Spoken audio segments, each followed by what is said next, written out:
यह कहानी एक छोटे से गांव के 3 लड़कों की है, जिनके नाम मोहन, सूरज और रमेश थे। तीनों बहुत अच्छे दोस्त थे और हर वक्त साथ में खेलते-कूदते रहते थे। गांव के पास एक बड़ा जंगल था, जहां वे रोज शाम को मस्ती करने जाते थे।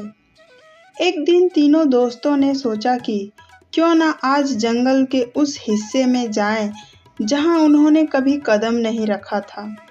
यह विचार सभी को रोमांचक लगा और वे अपने तय समय पर जंगल की ओर चल पड़े। जंगल में चलते-चलते उन्हें एक पुराना मंदिर दिखा। मंदिर काफी खंडहर सा लग रहा था, लेकिन तीनों को वहां जाकर देखने की उत्सुकता हुई। जब वे मंदिर के अंदर पहुंचे, तो उन्होंने देखा कि वहां एक बहुत पुरानी मूर्ति रखी हुई थी। मूर्ति के पास एक छोटा सा बॉक्स भी रखा हुआ था। सूरज ने बॉक्स खोलने की सोची, लेकिन मोहन ने उसे रोक दिया।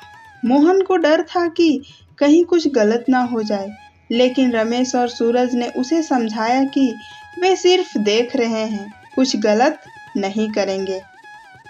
जब उन्होंने बॉक्स खोला, तो उसमें से एक छोटी सी किताब निकली। किताब बहुत पुरानी थी और उसके पन्ने पीले पड़ चुके थे। किताब में गांव के इतिहास के बारे में लिखा था। तीनों ने ध्यान से पढ़ा और पाया कि उनके गांव में कई वर्षों पहले एक राजा का राज था, जिसने इस मंदिर को बनवाया था।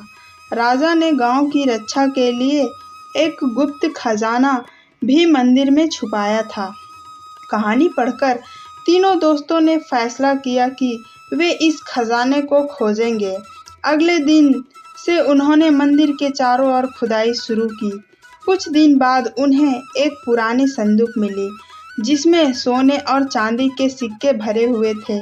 उन्होंने सोचा कि इस खजाने को गांव के मुखिया को सौंप देंगे, ताकि इसे गांव के विकास के लिए इस्तेमाल कर सके। उन्होंने ऐसा ही किया और मुखिया ने तीनों की बहुत तारीफ की। उस खजाने से गांव का विकास हुआ और तीनों दोस्तों की ईमानदारी की चर्चा पूरे गांव में होने लगी।